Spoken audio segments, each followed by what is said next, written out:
Қарт әже қаладағы баласының үйіне 3-4 күнге қонаққа келген еді. Күн ауа бастағанда келіні залдағы отырған апасы мен немересіне «Келіңіздер, тамақ дайын, суытпай ішіп алыңдар» дейді.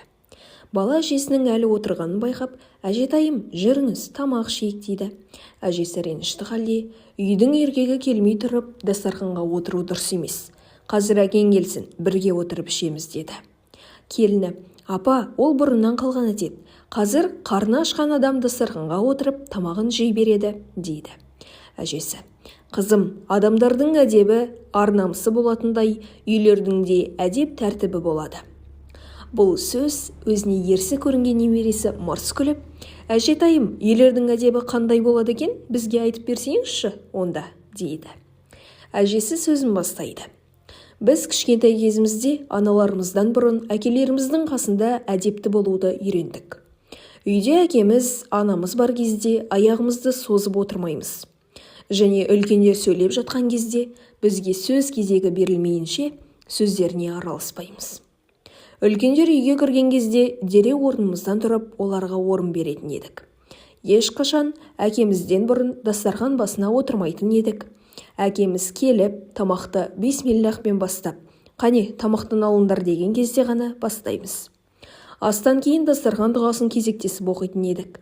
Ешбір тамақ отбасымен бірге отырып жегендей болмайды. Бүкіл осы нәрселер дастарханның әдебі болып саналады, балам» дейді. Немересі: «Әжетай, осыншама қысымнан стресске түспейтін бе едіңіздер?» деп сұрайды. Әжесі: «Жоқ, бұл қысым емес. Бұл бір-бірімізге деген сый-құрмет болғандықтан өзара сүйіспеншілігіміз мәңгі болатын. Бір-бірімізге деген махаббат болғандықтан бұдан ешкім стресске түспейді. Тағамдар дәмді, ұйқылар тынық болатын. Сенесің бе, мен алғаш рет стресс сөзін осы жерде естідім. Біздің ауылымызда ақыл есінен айырылған бір кісі бар еді. Барлығы оны жынды дейтін. Тіпті ол да өмірінен бақытты еді. Оның өміріне ризалығы соншалық айтып түсіндіре алмаймын. Кешке дейін көшеде балалармен ойнайтын. Қарны ашқан кезде кез келген бір үйдің есігін қағып, «Менің қарным ашты, жейтін нәрсе беріңдерші» дейтін. Қай үйге кірсе де қолы бос шықпайды. Шашы өсіп кеткенде бір шаштараз шашын алып, моншашы жуындырып қоятын. Жұма күндері қолынан ұстап, намазға да ертіп апаратын. Яғни ешкім оны шеттемейтін. Қазір болса еш нәрсеге құрмет көрсетілмейді. Қараңдар, бұл қалада тіпті үйлерге де құрмет көрсетілмейді. Кеш батқан кезде ешкім үйлерінің перделерін жаппайды. Үйлерінің іші көрініп тұрғанынан ешкім ұялмайды. Ал біз қараңғы түспей тұрып-ақ қалың перделерімізбен жауып, содан соң үйдің жарығын қосатын едік. Киім ауыстырар кезде тіпті перделер жабық болса да ұялғанымыздан жарықты сөндіріп, жерге отырып ауыстыратынбыз. Сырттан қарағанда көлеңкеміздің көрінетінін ойласақ, жүзімізден от шығардай қызарып кетер едік» дейді. Сол мезетте келіні орнынан тұрып, залдың пердесін жабады. Әжесі: «Үйдің әдебі пердесінің жабылып, жабылмағанынан белгілі болады» деп айтатын. Үйлер биік-биік дуалармен қоршалған болса да, жуылған іш киімдерін аулаға іліп қоюға үйіндегі адамдардан ұялатынбыз. Ешкім ауланың ортасына іш киімдерін жайып қоймайтын. Бір күні әлі жас кезімде іш киімімді ең бірінші жіпке іліп қойыппын. Кейін анам келіп: «Ей қызым, бүгін әкең аулаға шығып, сенің жайылып тұрған іш киіміңді көрген кезде ұялғанымны жерге кіріп кете жаздадым. Бұдан бұлай іш киімдеріңді бірінші жіп келме. Ең соңындағы жіп келіп, үстінен жұқа матамен жауып қой. Астындағы киімің көрінбесін. Әдебімізден, ар-намысымыздан айырылсақ, иманымыздан да айырыламыз» деген еді. Мен ол кезде 12 жасар едім. Анамнан бұл сөздерді естіген кезде ұялғанымнан өзімді қоярға жер таппадым. Қазір ондай әдеп қалмаған сыңайлы. Кеше таза ауа алайын деп балконға шықсам, қарсыдағы көрші іш киімдерін балконына жайып қойыпты. Мен мұны көріп ұялғанымнан үйге кіріп кеттім. Қазіргі күнде көбісі көшеде тамақтанады. Көз ақысы деген нәрсе бар. Адамдар базардан алған заттарын іші көрініп тұратын пакеттерге салып, үйіне алып келеді. Бұл заттарды алуға жағдайы келмейтін адамдар бар. Көз ақысы өтеді. Қызғаншақтық, көре алмаушылық пайда болады. Бұған мән беріп жатқан ешкім жоқ. Әркімнің көзі түскен мұндай тағамдарда шипа болмайды. Пайғамбарымыз саллаллаху алейхи уассалам жасаған тағамдарыңмен иісімен көршілеріңді мазаламаңдар деген. Қазіргі таңда тағамдардың иістерін мүңкітіп, оларды баршаға көрсету арқылы айналадағы адамдардың мазасын алады.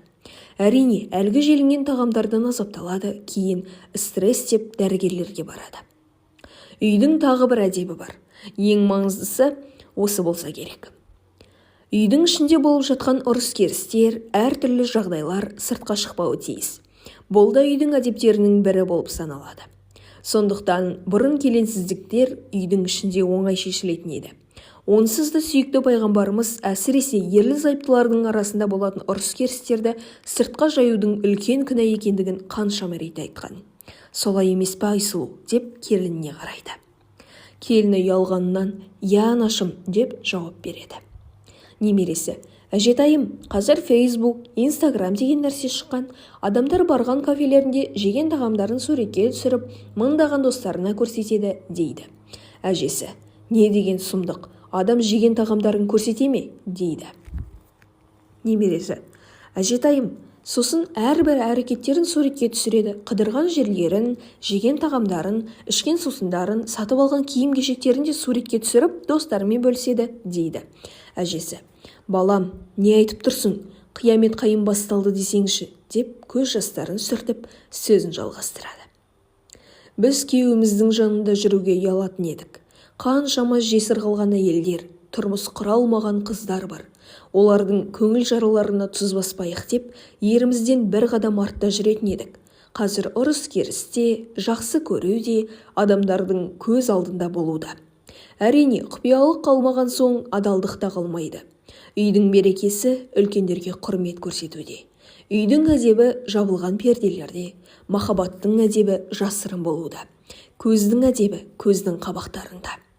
Дененің әдебі оранған, киінген болуында. Ал ұят иманнан. Мен сендерге анамның айтып берген бір ғибратты оқиғасын айтып берейін. Негізінде бұл бір хадис құдси. Аллаху Тағала Адам алейхиссаламды жаратқан кезде Жабриил алейхиссалам оған 3 сыйлық алып келеді: ілім, ұят және ақыл. Аллаху Тағала оған: «Ей Адам, осылардан қалағанды таңда» дейді. Адам алейхиссалам ақылды таңдайды. Жабриил алейхиссалам ұят пен ілімге орындарын қайтуын әмір етеді. Сонда ұят пен ілім былай деп жауап береді: «Біз рухтар әлемінде бірге едік. Бір-бірімізден ешқашан айырылмаймыз. Рухтар денелерге кіргеннен кейін де бірге боламыз. Ақыл қайда болса, біз де сондамыз» дейді. Жабриил алейхиссалам: «Олай болса орындарына орналасыңдар» деп әмір еткен кезде, ақыл миға, ілім көңілге, ал ұят көзге орналасады. Осы хадис құдсиде де айтылғандай, ұяттың орны көз. Сондықтан көзімізді қорғау керек, әрі көзге түсетін нәрселерді де бақылауда ұстау керек дейді. Келіні: «Дұрыс айтасыз анашым, біз әдемімізді жоғалтқандықтан қиыншылықтарға тап болдық» дейді. Немересі қасығын жай қойып: «Мен тамақты әкем келгенде ішемін анашым» дейді. Әжесі де айтқан сөздерінің балаларына әсер еткендігін көріп, Құдайға шүкір етті.